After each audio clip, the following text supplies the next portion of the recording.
All right. Hey, am I in the show? I was mesmerized. Good afternoon. I was mesmerized by the new intro. Did you see that? It was That was snow. very professional. I was going to say it was a little too cartoony / Rudolph the Red-Nosed Reindeer, but okay. But Well, we were just asking you where your elf costume is, so. Like I said, I'm not allowed to wear it ever since the incident. That's a podcast on its own. That's right. That's right. So it's been a while. It's been a while since we've done a hard truth, and that's because life and professional work intervened. I'm pretty sure for me at least, I was working too much. Back-to-back trials. I had 4 back-to-back trials in the last couple months, which requires intense preparation. I had a lot of travel, and then a lot of I had an illness for a little while, a couple of weeks. It was pretty bad, but just food poisoning. But I'm on the mend and better. So too much information, you think? I just want people to know. Well, it's not that we don't care. How was your hiatus? I know you were working harder. You were working hard, so. That sounds so sarcastic, but yes, I was working. Actually, it's not hard. I know what you were doing, so no, you weren't. You were doing great. And I had a cycle of nonstop kids being sick, just one after another. So it's still up until yesterday. Just hasn't ended. Hard to do it by yourself, but easier than doing it when you're in a toxic relationship. Nice segue. See that? Nice. That was good. You're welcome. You're very welcome. We have apart from a professional relationship, we have a fairly stable friendship, and a lot of the things that we do is bitch to each other about the situations that we get ourselves into, right? Or have gotten ourselves into and gotten ourselves out of. Yeah, this is true. And my cat is joining us because he's very interested in. Yeah, well, partly. He's also very interested in the subject. Because you live in a toxic relationship with your cat. I actually do. He doesn't respect any of my boundaries, and we'll talk about what that means. So again, I want to thank Aurelio for joining us. Aurelio's off traveling, doing important work, but he is producing us from afar. So thank you very much, Aurelio. We're going to start this discussion. Aurelio is a white dot. I need to show you. I need to show you this because this is important. This is look at this. Hot what is that? Sister? I don't know. That's your audience right now. So wow. That's the demographic. We're reaching. You know what? Let's do it. Perfect. Well, let me tell you right now, that means we've got a largely American audience. Because as we know, as we've talked about before, as evidenced by many of the toxic relationships we're in, and evidenced by the studies done by Pornhub and all the great X-Hamster and all those porn sites, the top searches for pornography in the United States are related to incest. So thank you, whoever you are, for proving the point and showing the demographic. Whoever, the name is very clear. Girls, 69. XYZ. Mm-hmm. I'm just going to say this: not very original. Not very original. Just want to say. Not at all. Could have put a little more work into that. There's a little thing called branding, my friend. You need to. The market is a wash. The market is a wash, and you're not distinguishing yourself at all. All right, so moving on. Get to work on that. I know the algorithm. The algorithm is the algorithm, but you know what? You can put in the effort. So. So we're going to talk. Let's first talk about the hottest term of the year, as it was a few years ago, and that is the term gaslighting. Right? Let's talk about it. What is gas? We're going to talk about gaslighting. We're going to talk about financial abuse. We're going to talk about our experiences with toxic traits that we've had to deal with, and sort of what that means, including this cat, who again respects no boundaries. It's because there's a Christmas tree in the room. And it has incensed him, and he's going to destroy some ornaments. You know what? That's fine. We set a boundary. He doesn't respect it. It's my fault from this point on. We'll also touch on that. We absolutely will. So let's talk about gaslighting. You want to give us your sense of gaslighting, and then we'll have Aurelio put up the formal definition. Actually, no. Before we do that, Aurelio, put up the definition of family. We're running a criminal psychology professional diplomat program right now, and it's run in tandem at the same time with our masters of forensic criminology that we have. And the issue came up of what is a family? What is actually the definition of a family? And I think this is a great place to start. Aurelio, can you show us the definition of a family, the UN definition? Essentially, the definition of a family. Do you remember what some of the answers were last night, Melanie, or what you were thinking of when you were because you were there? I don't know if you heard anything or. I attended the class and didn't hear anything. Yes, that's usually. I don't know. Yes. Yeah, that's actually never what you do, but that's why I'm asking. I would never put you on the spot if I thought you didn't know. No, there was a few. Well, there was the definitions that I think that most people would use as an obvious definition, but it's a more structured belief, I guess, with a mother and a father and the children in the same home. Then we got into other definitions or other thoughts, such as they don't have to be blood. You don't have to be blood related, but it is a dynamic that is living together. And then we moved into a place where people are, whether they're blood relatives or not, that you feel safe. That's exactly right. But perfect progression of how the conversation went, which means you were paying attention, which you always do. No one was saying that you weren't. But A plus, but also when you do that, it's obviously you're showing me your trauma and I'm respecting it. I have a lot. I know. All right. So the issue is what's a family? And we talked about that last night. The issue is many people think of either the legal definition, which is, these, whether there's a biological parents have legal rights to a child. And then you have people who have custodial rights for whatever reason, for living in a home or for being guardians or that sort of thing. But these things have nothing to do with family. Then the next definition comes from a more community sense of you have a bloodline that connects people somehow. All right. Biological, community, legal, all these things are interesting because that's what the court is interested in. But that's not what a family is. If you look at the United Nations definition of what a family is, they make it very clear that it's a place where a person feels safe. A person feels safe and their rights are being protected. Their rights are understood, their rights are acknowledged, and they're protected. And that person feels safe. And that's why the contrast is very simple. If you're in a family or in a relationship where your rights are not acknowledged and where your safety is ignored or your safety is actually in jeopardy, then you're not in a family. That's not what's going on. You're in a toxic relationship. And let's touch on that for a second. Sure, let's please. Something that people will reiterate that I guess we could call it a trigger, but I despise when people say that you need to be involved or you need to go and see this person, whether they're toxic or not, because they're family. You always have to be there and supportive, and you just have to let them behave in such a way if they're disrespecting boundaries or going against your rights because they're family. And in fact, that order it comes from the person committing the abuse, who's the family member, but it also can come from the sort of the heads of the family, the parental figures or the custodial figures who are telling you, you need to accept and tolerate this abusive, violent, toxic, or even destructive behavior from this person because they are your brother, they're your sister, they're your father, they're your mother. You need to tolerate, you need to accept it because you only have one of those. This is absolutely abusive. And people who say that, what they're saying is you matter less in this equation because of the family structure. In the family structure, you matter less to me. So when people are giving you instructions about about what your boundaries ought to be, what they're saying is your boundaries matter less to me than this person, than this other person. You matter less. You can argue all day long about whether or not that's true. But at the end of the day, you're making a choice that one person's safety and one person's mental health or even physical safety is actually less important than the person who is demonstrating the toxic behavior for whatever reason that might be. Well, the first reason that comes to my mind is there's a sort of financial relationship going on.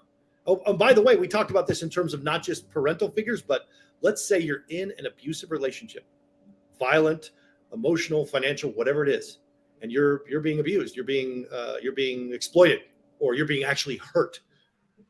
And you go to your support group, your parents, your friends, your other extended family, your workmates, a lawyer, And what do they say? They say, stick with it. You're strong. You can stick with it. You're strong. You don't have to, you can stick with it. This person's not going to live that long, or, this is your person and you have a responsibility culturally or from your religion's point of view or what have you, stick with it. But what they're saying is, I'm getting something out of this. Either I'm not having to help you and expend my resources to protect you and they're doing it, or I'm getting some benefit from them that I don't want to stop. And that's more important than your mental health or your physical safety. That's what's going on. Because once somebody recognizes that there's a problem and they take your side, they may feel a responsibility to help you with resources that they don't want to expend on you. Right. Talk about that, because we talked about that a little bit. It's horrifying. Two things. I want to hear it. I want to bring up. I found in my experience that it is generally the person in the family dynamic that might be a little bit more aware of what these toxic behaviors look like. And they are the ones that are either calling people out on their bullshit or setting boundaries. And then, like you said, you have a parental figure that is saying, well, don't do that, because, your uncle's getting older, or your grandma or your grandfather's getting older. They're your family. Just, you need to go and be there. I see that a lot. And just a side note, we just talked about this before, but can we please stop using the term or sentence, "You're strong"? The phrase, "You're strong." Yeah, you got that. You got this, girl. You got this. Right, because you can take it. People who have been through a bunch of shit and a bunch of bad relationships, whether it be romantic or family or social dynamics, it doesn't matter. When you've been through trauma and you keep getting that same phrase from people, "You're strong, you're strong." Well, you just don't want to deal with it. You want me to keep dealing with it and taking everything on so that you don't have to help. You don't have to be aware. You don't have to offer anything. And guess what? We're tired. We're exhausted. We would like to just take a break and not have to be strong, because I don't think that that's a positive. You're right on the nose with this, because when somebody comes to you and says, "This is hurting me and I'm tired, I just can't take it, I can't deal with it," what is your response? Is your response to be supportive of that, or is your response to be to tell them to keep doing it? Yeah. That's the interesting thing. And if you don't want to deal with their problems or help them with their problems, your response is going to be something along the lines of, "You're strong, you can handle it, you whatever." They don't, and it's demonstrated by the absence of any offer of help. Mm-hmm. Now, maybe that's okay. Maybe that's a boundary you've set with this person because they've been exploiting you and you're seeing their spiral, and you can't get drawn into it because you don't have the ability to do it yourself. And that is an honest conversation that I think the person can take. But you putting it back on them, saying, "Hey, you got this and you're strong," that's just you not wanting to deal with it or talk to it. So if you've got friends who come to you with that, I think you're absolutely right about this. That friend is demonstrating to you or telling you they're tired. Mm-hmm. And they can't do it. And maybe they're asking for help, or maybe they just want to talk about it and vent. Yeah, and I see this a lot from my experience with single moms. We're getting that phrase used a lot, like, "Oh, well, you've been through this before. You're fine. You can handle it. You can do anything. You've conquered it. You've done it all. That's right. Just be strong." No, just stop. Yeah, I can be, but I don't want to be anymore. I don't want to live my life in like fight or flight and just. Yeah. Yeah. That is the rough part. That is the very rough part. I think that it's all about whether or not you're around in an environment of people who actually have your hang in there, family's all you got. Okay, that's exactly what we're talking about. So no, that's the problem, right? Hang in there, family's all you got. No, that's not true at all. That's fake. Tell me, Aurelio, what do you think? Two autistic people are talking about this, so you're thinking he's doing it literal. He's trying to give you. No, you didn't know. Your phrases. He's doing exactly as you guys do. I'm just the allistic whisperer. That's right. It's Omar. That's right. Hey, Omar, how you doing, buddy? That's right. It is Omar. All right. So Omar, that's exactly right. We do handle things with sarcasm a little bit because it's too awful otherwise. Yeah. The reality is that is what they did. Exactly right. Omar, if that's what you mean, Omar, I hope that's what you mean. I hope Aurelio is the autistic whisperer for us. Yeah. That if you say they're hanging there, family's all you got, that's absolutely not true, right? It's not true. No. Family is not all you got. Yeah, that's the type of things that people say to, keep this dynamic of oppression. Right. To avoid helping you, to avoid expending their resources to help or protect you. It is super frustrating. And all it does is make the person hearing that you're strong, you got this. All it makes them feel is, okay, so I have no support system with you. I am alone, and I'm going to have to keep handling this by myself. And I don't need to bring this back to you because you don't have any actual love or support for me. Said exactly what I was feeling. When someone uses that phrase, it makes me feel more alone than ever, because they're looking at me as a person who's going to take all of it on and just not do anything about it, because they're just like, she's got it. Right. No, well, she's got it. Therefore, I don't have to help. I don't want it because I don't want to, because this is a wicked option. It puts you in that place of feeling really alone and almost isolated again, because it's just you against everyone, apparently, because we can hold up the whole world on our shoulders, right? And they're often going to be in communication with the person who's abusive. The person who's abusive is giving them a different narrative and a different story. So they may even be condescending with you. So one of the key identifiers, one of the key things you can identify within a toxic relationship is if they're talking to other family members about you in a way that misrepresenting what's going on to make themselves look better and to make you appear like you're the unstable one, or you're the less intelligent one, or you're the one who deserves being harmed, you're the one who deserves exploitation, or that you're exaggerating your harm and exploitation to make you appear crazy. That's part of the process of isolation, but it's also part of the process of gaslighting. So let's get back to gas. I got to segue. I got to learn how to segue. You're doing very well. I'm trying. I know you're watching. I know I'm going to get criticized somehow. This is my trauma right now speaking. I know that if I don't do a good job. All right. So let's talk from your perspective. What is gaslighting? And we'll talk about that. Then we'll have Aurelio put up the actual definition to be more sciencey. Okay. Well, why don't you be more sciencey first, and then we can get into actual real life experience. That's a great way to deflect and not answer my question. I appreciate that. I want to answer it, but then you're going to go, well, that's partially right, but this is what it means by definition, and we're going to have to do a full circle. So start there, and then we'll go from there. You don't want to go full circle with me? No, I don't. All right. Well, that's a fine how do you do. And by the way, you're totally right. So thank you for outing me to the rest of the world. You're welcome. Right, so gaslighting is essentially when someone is trying to create an alternate reality and deny the reality that you're experiencing. You're seeing things that are happening right in front of your face, whether it's them cheating on you or them drinking alcohol or some addiction they have that they're engaging in, or something they're doing that is obviously what they're doing. It's obvious right to your face. They're doing it and they're denying it. And they're creating a narrative whereby you should not be able to trust your senses. You're tired. You're crazy. You've been drinking. You don't understand. This is how my culture is, or this is not what you think.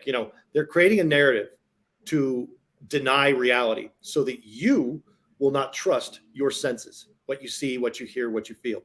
That's essentially what gaslighting is. Give me your thoughts on that, because that's sort of the more rounded version of it. Yeah, I would agree with that. And bringing it even into a more specific example, when you're telling your partner or whomever you're speaking to how you feel, right? You're using the I feel statements and bringing up, this made me feel this way. And the person tells you, well, you're just being silly, or you shouldn't feel that way, or that's not what my intention was. So what you're feeling isn't correct. That is all. I'm not responsible for your feelings. That's right. So they're minimizing how you're, completely disregarding how you're feeling, and then telling you that you should be feeling a different way. And this, over time, I found, is that if you're living in a constant state of confusion, this has been happening for quite some time, and you may not have picked up on it, because they are constantly making you question your own reality. Do I feel like that? Is this because of me? Or should I not feel like that? Or did I not see that? Or did he say that? You know what I mean? You're constantly questioning, and you're confused 24 hours a day. There's a great article Aurelio's pulled up. We've used it in our textbooks. We use it in our coursework because Paige Sweet, she's a sociologist. She's done such a great job of bringing this pop culture term into a professional light and giving it meaning. The sociology of gaslighting. Very good article. written not too long. I think it's 2016. I can't tell from here, but it's something like that. Regardless, what you're talking about is, again, the creation of the alternate reality, and specifically getting people to deny what it is they're seeing, what they're feeling, and what they're hearing, and making them question that reality to the point of questioning. Now, this is an interesting thing that has come up in our casework. What Aurelio and I have found, and I wanted to get your take on this, is that you can tell whether or not you're in certain cases, you maybe have gaslit people. You may have done it. You may have done it either intentionally or unintentionally. But when it's happening to you, if it's happening over time, if it becomes an intrinsic part of you that defines your relationship, the toxicity of your relationship, you'll know that you're the one being victimized because you're the one keeping a journal. You're the one who wants security cameras. You're the one who wants to check. You're the one who wants to and you're not doing it to check your partner. You're doing it to check yourself. They've convinced you that you are unreliable. They've convinced you that you cannot be believed or trusted. So if you're checking up on your partner, if you're investigating them and seeing what they're doing, that's a whole other thing. That can be a whole host of things. But when specifically you are journaling or documenting your own behavior and checking your own behavior with other people, like, I had this happen. Is this me? Am I the problem? And you're talking about your own shortcomings and your own chronicle of what you're told are misperceptions. That's evidence that you are being gaslit right up front. Talk to me about that a little bit in your experience. You said a lot at once, and I was digesting it. Does it hurt? It hurts a little, right? It hurt. Yeah, definitely. I also think there is. I know you said that if you're checking up on your partner, or you're, like, say, going through their phones or going through. Well, let me preface that. Let me explain that a little further. If you're checking up on your partner and you're finding nothing continuously and you keep doing it, that's the problem. If you're checking up on your partner, you're finding evidence of infidelity and evidence of whatever, and you keep doing that to see if that's different. So if you're looking constantly and you find nothing constantly for years and you're still doing it, then you're probably the problem. If you're doing it because you keep finding stuff that they keep denying, that's a whole different thing. And you're checking yourself. That's what I'm talking about. Does that make sense? Yeah, that makes sense. Yeah, I was going to say that they can be closely related, right? So I wanted to make that clear. Absolutely. That those things can exist. And you're not crazy. You're not crazy. That's the point we're trying to make here. Crazy. But you get called crazy immediately, right? Because, well, that's the first thing. You're crazy. You don't understand. You misinterpreted it. You don't trust me. My favorite one is, I never said that. Oh, wow. I never said that, and I forgot is my favorite. I never said that. I forget. That's one of my, I actually am having an emotional bodily response right now. I never said that. I've heard that so many times. See, this is a little bit, a little bit. Oh yeah, right. Can you? Right. Because the way that my mind works is the way your mind works. And if you've said it, I have a whole little file that opens up and that gets put in my brain and it does not go away. So I find that I can be questioning things all the time because I remember things verbatim. I remember what you were wearing, where you were sitting, why we were talking about it, how it came up, how you reacted. And if you don't remember that, I will start to think, wait a second, did that happen? Am I the crazy one? You don't remember. You never said that. My favorite one is, I never said that. Then you show them in the text where they said it. And they say, well, that's not what I meant. Not what I meant. The other one. That's not what I meant. I had good intentions, though. But it's not what I meant. It's not what I meant. Sorry, you're taking that out of context. You're taking that out of context. What they mean is, you're taking it out of context. In other words, you were being a bitch or you were being an asshole, and therefore I was allowed to do that. And you brought up what lecture? It was criminal profiling, the lecture when you were talking about sarcasm, which I found really interesting because yes, a sarcasm can be hilarious. I love being sarcastic and I love sarcasm, but there is a point when sarcasm is abusive. And I don't think that a lot of people recognize that. So when people say that wasn't my intention, you misinterpreted it, I was just being sarcastic. That's when they get caught. Right, because you point out that, that made me feel a certain way. I would prefer you don't minimize or make fun of me or whatever the case may be. And then they resort to, well, I was just being sarcastic. Well, I wasn't in on that joke. So you were now just saying something rude about me and laughing off, thinking I would just laugh about it. Well, there's two parts of it for me. One is that I think I like sarcasm when I can be sarcastic about myself. I Right. think it's funny if I'm making fun of me, which I deserve to be made fun of a lot because I do a lot of stuff that can be made fun of. And Aurelio can attest to this. He's a good witness for this. I've done a lot of stuff that can be made fun of, and it should be because it helps me stick the lesson. But it also helps me not take myself as seriously as I can if I'm not too careful, because that's very bad for me. So if I'm being sarcastic, I'd prefer to it's either going to be about me or it's going to be about Aurelio, who also deserves it. So, but I try not to do it. One of the lessons that Aurelio has sort of beaten me up with over the years, and he's right to do it, is that when you are using humor, it's important to read the context. And that is, you shouldn't be doing humor at the expense of someone who has less ability and agency than you. And that's the first thing, because what you're doing is that really tone checking them and keeping them in their class space or whatever protected class they're in that you don't respect. That's what you're demonstrating. Hey, I don't respect your vulnerability, so I'm going to make fun of it. So when you're somebody who has, it's why I can't use the N-word, for example. That's the point. That's a great example right there. I can't use it. I shouldn't use it. It's a terrible word to use. And even sarcastically, it's not funny when I use it because of my context, my privilege, and my station. But other people, when they do it amongst themselves in the right context with other people, I have no problem with it, because it's not my space. It's not my decision. And I'm not, as long as they're not hurting themselves. And a whole argument could be made about that, but that's Right. For me, doing it explicitly is a bad thing.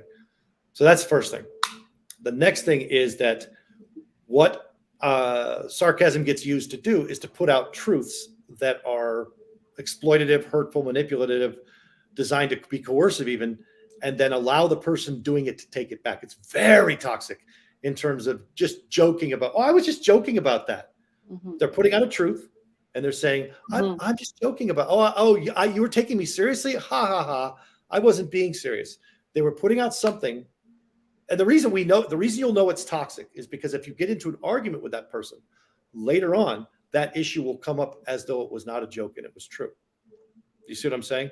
That's how you can identify the lies in the lies they're telling inside of the jokes, because they want to be able to say things that are extremely hurtful, extremely inappropriate, extremely manipulative and coercive, but they want the license to be able to take them back and act like it didn't happen. That is gaslighting. That's a sub form of gaslighting. Talk to me about that. I was going to say, I also found in my own experience that when you're in a toxic relationship and you have those moments, right? Mm-hmm. There's always moments that are good and you feel safe to talk about, and the person's in a good space, and you feel like you're connecting and you're being vulnerable and you're telling them all these things. And then those things that you tell them when they are mad or frustrated or whatever they're feeling in that moment, they use those things from that vulnerable conversation or that connecting conversation against you in sarcasm as a joke. Yeah. And then what that does is that's a trauma. And now you've got that, you're being hurt by it, and that creates a trauma. So later on, you're not going to be as revealing with them. And then guess what? Now it's a self-fulfilling prophecy. Oh, you're the one who's not being intimate. You're the one who's not sharing. You're the one. Yeah, that's because every time I do, you beat the shit out of me with it and destroy my soul. That I'm kind of going ahead here but you're creating the pattern, but that's the exact pattern that happens. So specifically from a woman's perspective in these relationships, you pull back, you start not to engage, and then the partner will be like, oh, you seem different today, or you're really quiet. Well, that's because you don't want to say anything because you don't want it to come back at some point, right? And then and if you make the mistake one time of pointing that out, of saying, I'm not telling you this. I'm not telling you because the last time I did, you damaged me. I never did that. You just can't take a joke. I never said that. So then what happens is, as females, we emotionally disconnect. And when we emotionally disconnect, that goes hand in hand with physical. If you think that we're going to find you attractive after having to deal with this, you're the crazy one. But going forward, so that happens, and then guess what? And then they start confiding in someone else. Then they have the affair. They have a girlfriend. They have whatever the case may be. But then it's our fault because we aren't pursuing them anymore, or we're not sleeping with them as much, or we're not touching them or being romantic. Well, we've emotionally disconnected because you're not safe. If we're not safe, none of the things you want are going to happen for you if you can't acknowledge or understand where it's coming from, the root of the problem. Once we get to that point, right? You've just said so many things that I think touch on issues for me that are very important. One is that the issue of safety. It is super important to feel safe, and it's super important to recognize when somebody's been hurt in a relationship. If you do not identify the source, the origin, the context, the words, the subject, whatever it was that caused the hurt, and work to fix it, then that's unresolved trauma. That's unresolved damage. Now, that's on both people. That takes two people, one person to say they're being hurt and why, and the other person to listen and then either change their behavior or genuinely explain what they really meant. And then that's reflected in future behavior. That's reflected in future behavior. That's reflected in how they speak about those subjects in the future, how they treat you in the future. That doesn't mean that we're all like, oh, we're super precious and super politically correct with each other and there's no real connection. No, a real connection is not abusive. A real connection is not exploitative. A real connection creates an environment of safety for everything, whether it's financial safety, physical and sexual safety, safety with respect to intimacy that's beyond physical and sexual intimacy, and also with respect to the future. Is your future safe? That's this idea of the present is important, but also, are you protecting the future? Are you safe to act and move and speak and do your own things in the future? Can you actually go out?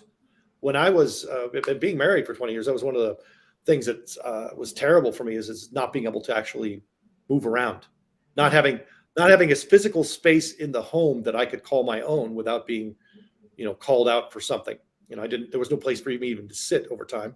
But then at the same time, not being allowed, every single behavior, every single communication being monitored, where you can't have a conversation that's not being listened in on or checked up on or be interpreted or even going somewhere. If you were to leave physically the house, you had to have a legitimate explanation and know exactly when you were going to come back, or you were going to be causing a fight.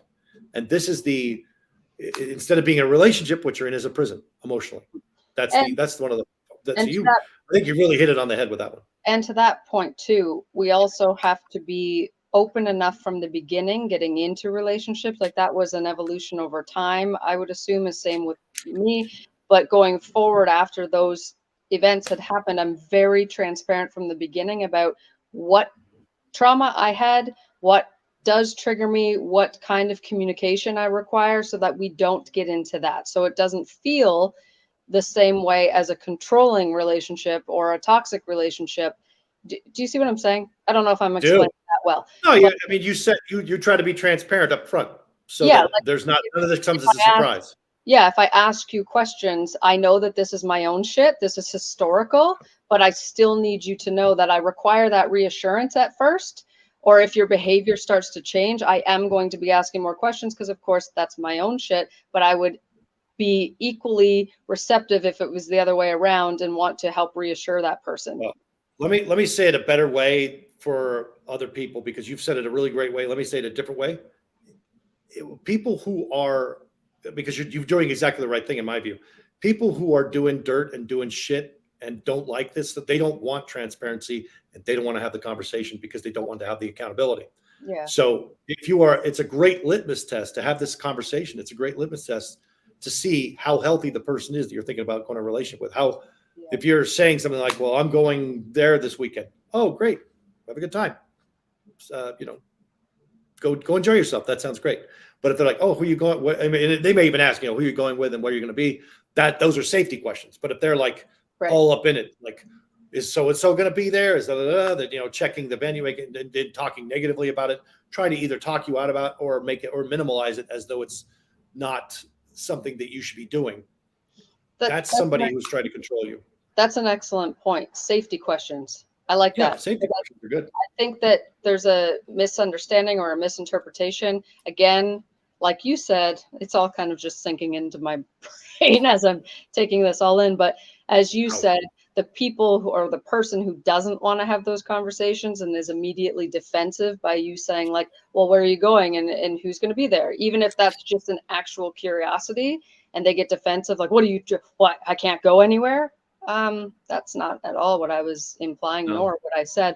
So I like that the safety questions like that differentiates between the control aspect and then just the conversation. Can I get a hold of you if something goes shittily terribly wrong? Because we're potentially, let's say you're in a relationship that's maybe committed, maybe not, don't know, but you have some shared responsibilities, maybe, or maybe you share a house, maybe you share children, whatever. You share some features of life, or maybe they're your person. And when you have a problem, you need to reach out to them. Maybe you need to, or maybe they're going to go to a place where maybe something bad can happen, and you need to be able to get to them when that happens. You're not there controlling them. You're not telling them what to do. You're not mega texting them every 5 minutes. You're not send me a photo of all the people you're with. You're not doing that shit. But or the FaceTime. The FaceTime. Yeah, let's FaceTime. Like, let's do it. FaceTime you where you are right now. Oh man, Aurelio. Wow. That's a man. You're jumping in. Tell me, Aurelio. Let's hear your thoughts. Your guys are getting a little toxic, so I want to intervene. With that, that's an excellent. Like, you need to check. No. Okay. You two white people. You two white people need to check it. First, you cannot check your spouse text ever. It's illegal. You don't check. You never check. You never check text. You never check nothing. That's illegal in Mexico, and I'm checking in the United States too. So you need to stay off their fucking phone. I don't honestly see the point in that, and I hear a lot of women talking about that. Like he went to the washroom. I'm going to look through his phone. I don't care where your phone is. I don't want to go through your phone. I don't want to touch your phone. I don't want to. But all of these, you don't want to touch mine. This is toxic. I don't. The real. What did I see? If you want to know who the person is, they exist in their phone. Like if you really want to know them. Yeah, that's anyway. To an extent. That's to an extent true. But also, if you're trying to build a relationship with somebody, you need to let that organically develop and not force them to give you things that they're not ready to share. Yeah, and we will get so what we just said there are a lot of people that would be very angry with that, saying open phone policy. Sure, I agree. If you're in a committed relationship and a phone is sitting there and you want to grab it and make a call, I don't care. I'm not talking about that, but we're talking about like going through phones when they're not aware, and you're going through emails and you're reading all their text messages and conversations. I don't see that. Well, let me give you an example from my life. Let's talk about this as we're talking about the some of the things we wanted to talk about are things that bothered us in our relationships. One of the things that I learned that my ex was doing that I didn't know until much later is that she had two separate hard drives that I found in our home that were hers, that I didn't use. They were not my hard drive, they were hers.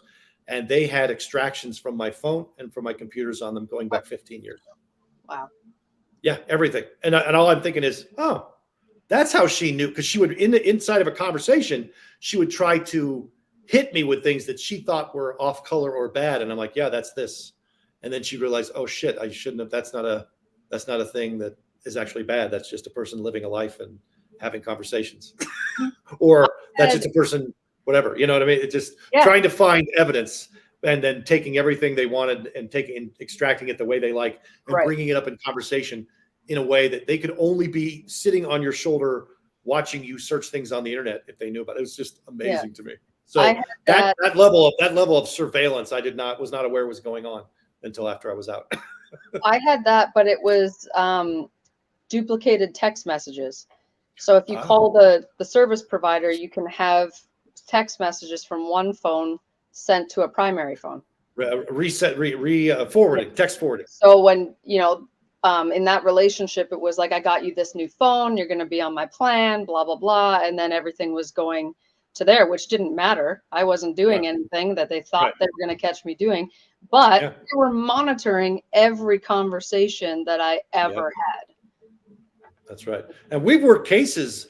We worked that case in Joliet, the Samantha Hare case, where the guy was doing it because she had, just like me, she had her lap, she has her MacBook Air, she has her iPhone and her iPad, and you get a text and it's ding, ding, ding. It's all three of them at the same time. Everything. Yep. Yeah. So there's a level. So that was something that, to me, these little bits of information the person would drop into a conversation to try to abuse you, basically to try to say, hey, I'm watching, I know things, I have special powers, you better watch yourself, instead of saying, hey, you know what, I was looking at your phone and I didn't find anything, that's so great. And you're a trustworthy person, holy shit. You know what I have seen a lot? TikTok. Oh, TikTok. All of these, they want to call them hacks. And I'm going to blame it on the females here. I know we do go through some shit, and there's been infidelity and there's cheating, and I get it. But there are all these hacks, they call them, that they're putting up on how to like get past all these privacy settings in your man's phone, and how you can like bring everything up even if it's deleted. And I'm just thinking, is this what we've come to? Is this it? Like, why are you even in this relationship at that point? Yeah. And what they're doing is they're looking for information, even whether it's innocent or not, or whatever, that they can color in a particular way so they can extort you. So they can say, hey, I'm aware that you're doing stuff that's borderline, or I'm aware that you're doing stuff that I don't like. And I want you to know that I'm aware. And you're going to, if you continue down this path, you're going to pay a bigger price. Instead of having a direct conversation with the person, instead of talking to them, instead of, what you're demonstrating is, hey, guess what? I'm untrustworthy in doing surveillance behind your back and not telling you about it. And I expect you to be trustworthy and honest, because I'm not going to be that person in our relationship. Oh, right. Exactly. I'm clearly not capable of being the adult here, and I don't want to talk about it, and I would like to be sarcastic about it, and I'd like to put things out there that are not true so I can take them back. But you need to be the emotionally stable, healthy one. Yeah. Because I expect this of you. And that was the thing I got a lot of, was you knew what you got into this relationship with. You knew who I was. You know how this was. And it's like, well, yes, but I thought we were going to grow together and get better. That's another interesting point that you make when people ask, well, why did you get into that relationship with that person? Or why did you stay? The other one, why did you stay? But I don't know if it's different for everyone, but I feel like when you are meeting someone for the first time, even the first couple months, you're going out on dates, they don't advertise that they're a dick. I don't know. Or that they're full of red flags that are crazy. No, they don't. Of course, no, because those are all concealed until later on. They conceal their stalking behavior. This is inside of a relationship. That's something that we don't talk about enough, is the amount of stalking that goes inside of a relationship. But from unhealthy people, because of their past trauma and their trust issues, they bring that to the relationship. And the person who's relatively honest and trying to be upfront and wants to have adult conversations, they're paying the price of the past infidelity or the past betrayals. And that is manifested often with stalking behavior, going through a person's phone without telling them, checking out whether or not they're at work, following them with fake social media accounts.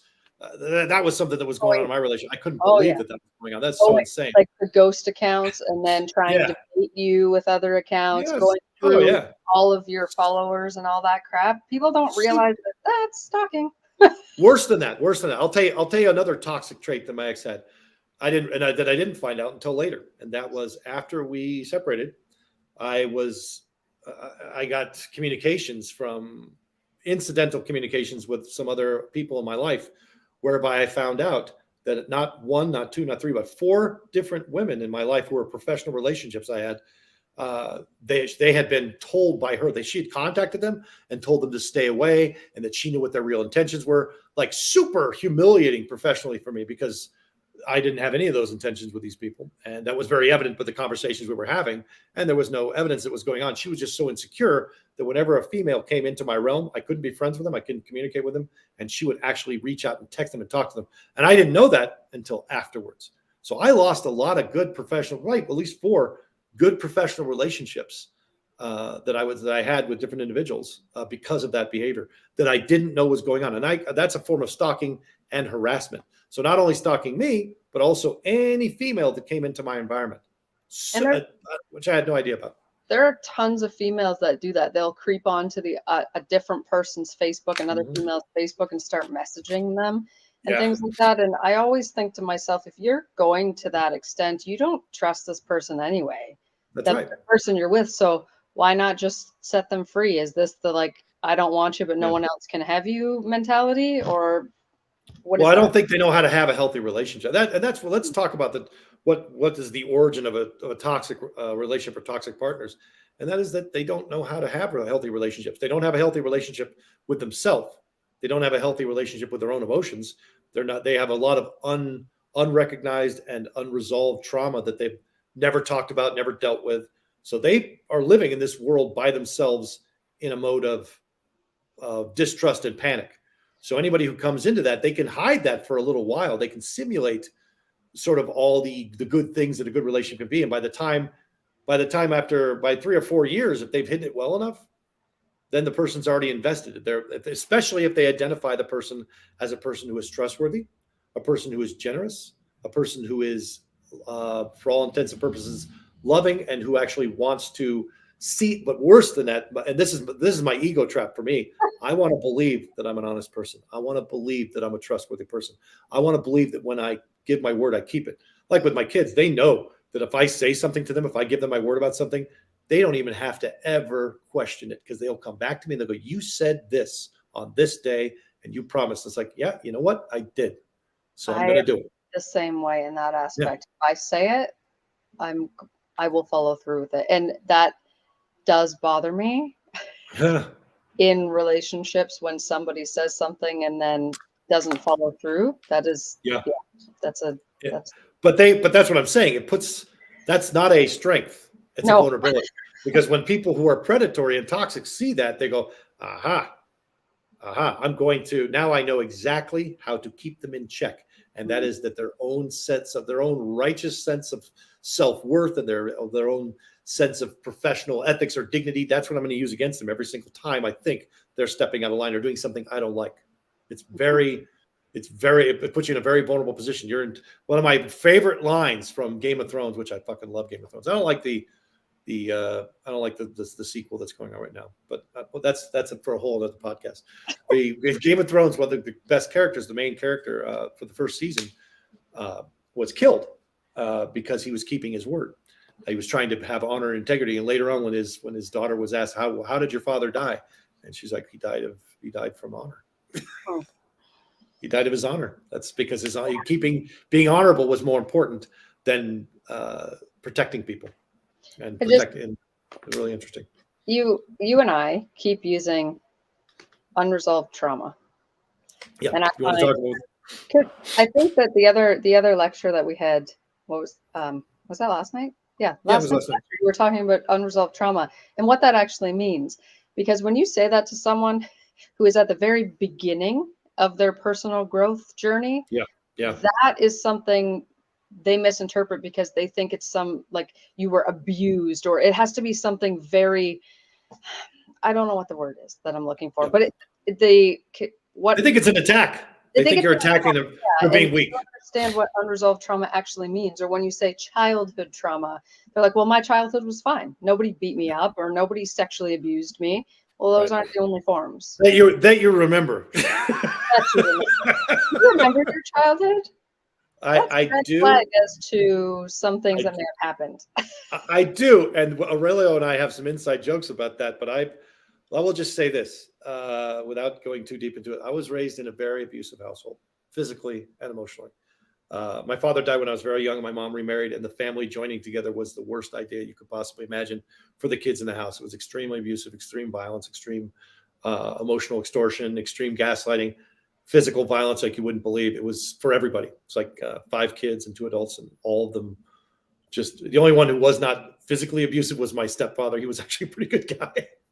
But that's because he was a lawyer and he had a vision of himself, and it was but the rest of it was very bad among the siblings, with my mom. It was just all terrible in terms of growing up in this very abusive environment. But we also had this is a little too much, but this is not therapy because it's not helping. So we also had, my mom had siblings, sisters, and one of them was married to a guy who was molesting all of his daughters. He would make them stand in a row and check their pubic development, and from the time they were very young to older. And he eventually got arrested for molestation. And that's where we went. That's where we went when my mom was at work. We went to their house. And I have very specific memories of some of the things that happened in that house. that I had not seen directly, but I knew what were going on in the environment, and it was damaging in ways that you cannot imagine. But and was what was more damaging. The unresolved part comes when you're not when I try to tell my mother this is a very dangerous environment. Physically, there's some abuse going on. It wasn't sexual with me, but that I'm aware of, that I remember. But the physical part was very real. And I would explain this to my mom, and she would say, "That's not going on. Quit saying bad things about your aunt. Your aunt's a good person. She would never do that." I'm like, "Are you fucking kidding me?" So when you have things that are going on that you're not allowed to talk about, or you have to pretend that you have to keep secrets about, or that are causing you harm, or they're harming people that you care about, and you're not allowed to identify them, to speak them out loud, or you're not, and that's when you have trauma that's unresolved. So people not recognizing the trauma, you not being able to talk about it, and not dealing with it, because people have trauma all the time that gets resolved. Like there can be a bad thing that happens right in front of us, but it gets resolved. Like one of the most, I'll give you a quick example from Aurelio and I. We were traveling in Hermosillo, and there was this guy driving a motorcycle, and he crashed and slid his motorcycle right across the intersection and right underneath our van that we were in. And we got out fully expecting there to be a dead person there. And there wasn't. He was alive. His helmet was destroyed. One of his shoes was, cartoonishly across the street. And we got him up. We got him talking. We called for an ambulance, and he went away. Yes, it was traumatic, but it got resolved because we can talk about it. We could see it, and we got the guy help. Right? That's a traumatic event with resolution. Now, maybe he's going to have some PTSD about riding his motorcycle, but if I know anything about people who like motorcycles, he's going to get right back on and go back out there and not do it again. But that's the difference. If we had not talked about it and we did not call the guy for help, that would have created a wound in our relationship that it would be unresolved trauma. So identifying it, talking about it, and being allowed to, even if it's just talking, being allowed to see through the resolution of it in some terms of some form of justice, whether that's inside the family, inside the relationship, or the state has to get involved. Some kind of justice has occurred. The absence of justice. I think Aurelio was telling me that the other day. Trauma is like these terrible events with the absence of justice, and that we're not allowed to talk about. So every time you're in a relationship with somebody who's doing terrible, traumatic things to you, and you're not allowed to talk to them, or they're gaslighting you about it, it just makes the wound bigger. Mm-hmm. Is that what that's what you were thinking about, or no? Yep. No, that was absolutely. But what I was saying is the traumatic is what I was trying to come up with. Like when it's an event like that, or it's a major car accident, or there's a death, or there's sexual abuse. People don't believe that they've experienced trauma in their childhood or any time, because it has to be so severe to them to register as something that would be traumatic.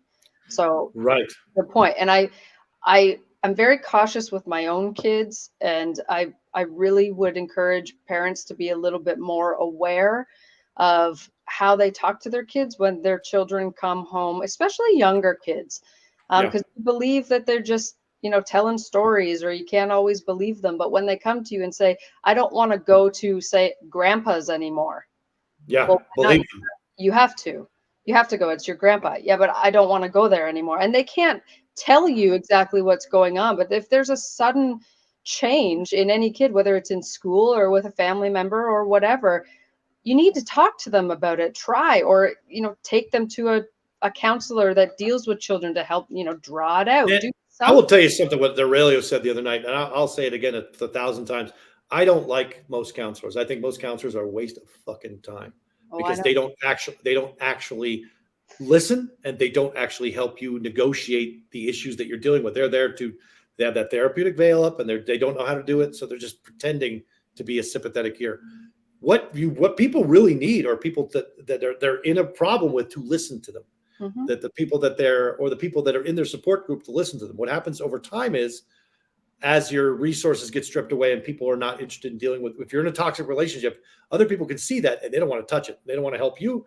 They don't want to identify it. They don't want to talk about it, because it'll cost them resources and effort. Mm-hmm. And that demonstrates to you exactly, who your friends are really fast when you're in a toxic relationship. But this is the real problem. The problem is not being able to talk about it with the people that you're having a problem with. The absence of adults in adult relationships is the problem. And that is people who recognize I can cause harm, but it's okay, because the person will tell me, and I will fix my behavior, or we will work through this together, because we're adults. Yes, because 10 times a day, I'm going to hurt the people around me. That's not the problem. The problem is not changing the behavior. The problem is not talking about it.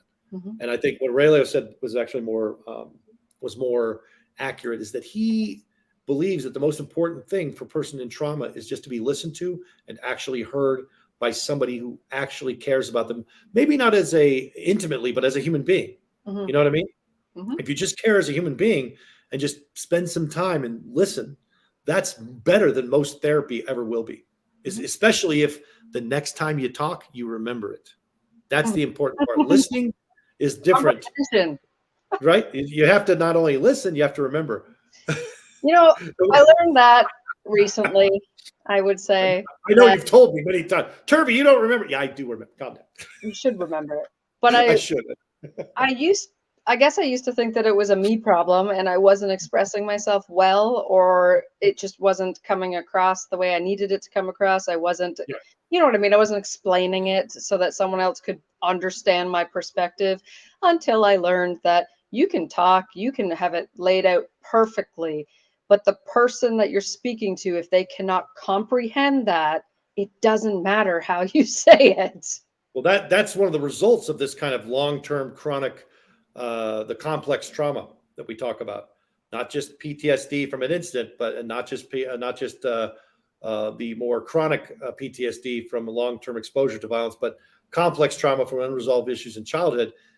You are essentially, you lose your ability because of your own trauma to be empathetic towards other people. So even if you're dealing with somebody who's got a lot of unresolved trauma or complex trauma, it's very likely that they're going to minimize you. They're going to minimize your pain in your relationship. So that's another way of identifying that you've got your own set of problems you're dealing with, is if you're seeing other people in crisis or in pain and you're making fun of them or you're minimizing them. And then also in relationships, I would say, like more romantic relationships, if you are explaining to that person about whatever has happened that's made you feel whatever way outside of the relationship, you're just expressing yourself, and then they turn it around and go, yeah, well, guess what happened to me? Yeah, the one-upsmanship. Yeah, that's my favorite character from Dilbert is the topper. Well, I was this. You had that happen to you. Well, I was this, and this. There's like total. So there's a whole psychology behind this. The need to be able to be the more. It's like a trauma competition, right? Yeah, and you're invalidating that person and minimizing everything they just went through, because now you're going to say, yeah, but me. It's about me. That's when you start entering the realm of narcissism. Notice we've talked about toxic relationships this entire time for an hour, and we haven't talked about narcissism at all. And I don't think you actually need to. I don't think that's its own separate topic, because that's a special sub thing. But I'm just talking about people who have unresolved trauma, who are adults acting like children in relationships. They're acting like they're on a schoolyard, not in a committed, intimate relationship. And you can tell very quickly what type of person you're dealing with and where their emotional intelligence is stalled by the way they react and how big their tantrums are. And also by whether they wear their baseball cap forward or backwards. Oh, come on. There's lots of people that wear their caps backwards. Don't make me go through your profile pictures. I know what's going on there. In my profile, I wear my hat backwards. What are you trying to say? That's what I just said. That's literally what I said. When it's men specific. When girls do it, it's cute. It's adorable. But that's not fair. It's a red flag. Oh, it isn't. It's a red flag. It's a red flag. I'm telling you right now. Maybe this is your trigger, because there are a lot of females that think that that's very attractive. Yeah. There's a lot of females who always pick the wrong guy. We'll talk about that. Let's make this a part 2 when we talk about how the red flags for picking a relationship part, red flags in a relationship coming in. What are the things we are drawn to, and what are the things that we are repelled, and why we're always miserable? Why are you always miserable? Well, we will tell you. I'm going to need you to tell me, because I don't even know anymore. Before we go, I want to say,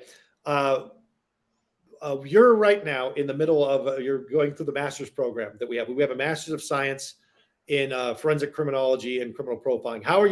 How is that helping you as a professional when you're doing your casework and navigating these complex relationship issues? Because you and I, what do I have you do? I often have you go through cell phone chats. I have you go through Facebook profiles. Tell us how this program is helping you as an investigator.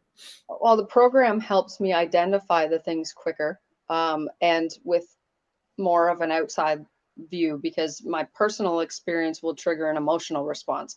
So this is helping to get outside of that and not place myself into what's going on, like I'm the one that's being offended, and then be able to see it and understand them more. Because I do also think that, like you said, like narcissistic tendencies and gaslighting, all of these things are different, but people clump them into one. Right. So they're very distinct, but they're very different at the same time. They do overlap with some, characteristics, but it's helping me also become more confident when looking at cases and how I am able to deliver when I'm trying to explain things. I wasn't able to do that well before. I would get all flustered and not know what to say. Well, you got a much better command of the language now. There's a language, the approach, the lenses, and the language that we use in the masters for the forensic criminology program is very specific to examining the dimensions of violence, and specifically the dimensions of violence inside of intimate relationships, because it's very difficult to see when you're in it, but when you're outside of it, if you have the right language and the right approach, you can identify who's being hurt, you can identify who's being the aggressor, you can identify who's got mental health issues much more rapidly. Yes, absolutely. Now, side note, taking that into your social situation doesn't go so well. Doesn't go very at well. all. No. What happens once you develop the language and the tools to identify exploitation and abuse in your personal relationships because of casework, you start applying that in your personal life, and you realize how many relationships you're in are actually pretty abusive, and you could be being exploited for a lot of different reasons. Yeah. It does make it difficult. It's a difficult path to walk. That's the other part of being in a program, is that you are working with other professionals who are experiencing the same kinds of things, so you can actually not only refine your language but broaden your experience base through theirs. Mm-hmm. And at the same time, I think it gives you for me, you're one of those people who can take it from both sides. When you're looking at a relationship dynamic, you can see the culpability of one person, and you can see the culpability of the other, and you're better at dividing the female portion of that because you've got the better gender perspective than I do. And I find that that's one of the reasons I hired you. You're very good at being very blunt about what's going on or not, or the possibilities of what's going on. And I can definitely see the shitty behavior of the men from the other side. So it's putting two different maps and putting them together and saying, okay, now we have a better picture of the case. And let's see, Aurelio wants me to mention the master's program starts again in early February of 2023. So if you're interested in it, let us know. Reach out to us. Actually, just today, I got 2 more people reaching out who want to start it, who actually took some of our professional diploma programs from back east, back when we were doing it in 2017, 2018. But I think this clearly needs a part 2, because we didn't get to where I wanted to go, but we got to all the stuff we liked. Oh, and let's be real. This was quite surface level compared to what we will dive into in each of these topics. Exactly. In the master's program, we go through all the language, all the tools, all the dimensions of the violence, all the relationships. This is just a conversation. This is like the goal with these podcasts is to inform and educate and enlighten, but also to get people to understand that they're not alone inside of the toxic relationships that they're in. And when they're being gaslit, to understand that that's what's going on. That when they're being told they're the problem and they're trying to check themselves and change themselves, and the person that they're doing that for is not responding, the problem is not necessarily them. So to make people feel less alone, to give them some tools and language to use, and to start the conversation. Because one of the things that happens inside of a toxic relationship is you are isolated. So you're not able to reach out and talk to friends and family. There's no one you can tell what's going on without it being potentially unsafe or getting back to the toxic partner. So if you have people like you and I talking openly about our problems, it might make someone else feel like, oh shit, you know what? I've had that same thing go on. I've had that revelation with you a couple times, so I appreciate that. No problem. That's the surface. I know. Well, I can get into. we need to take a backhoe to this thing. Let's get in there. All right, let's make a part 2. Okay, thank you everybody for joining us this week. I'm going to have to go and sob in a corner for a little while. Hope your afternoon is a little more productive. I'll be fine. I'm strong. Yeah, you're strong. You'll be fine. You're doing great. You know what? You got this. Thanks. Toxic positivity. All right, everyone. This has been The Hard Truth with Dr. Brent Turvey and Melanie Englis. We'll see you next time.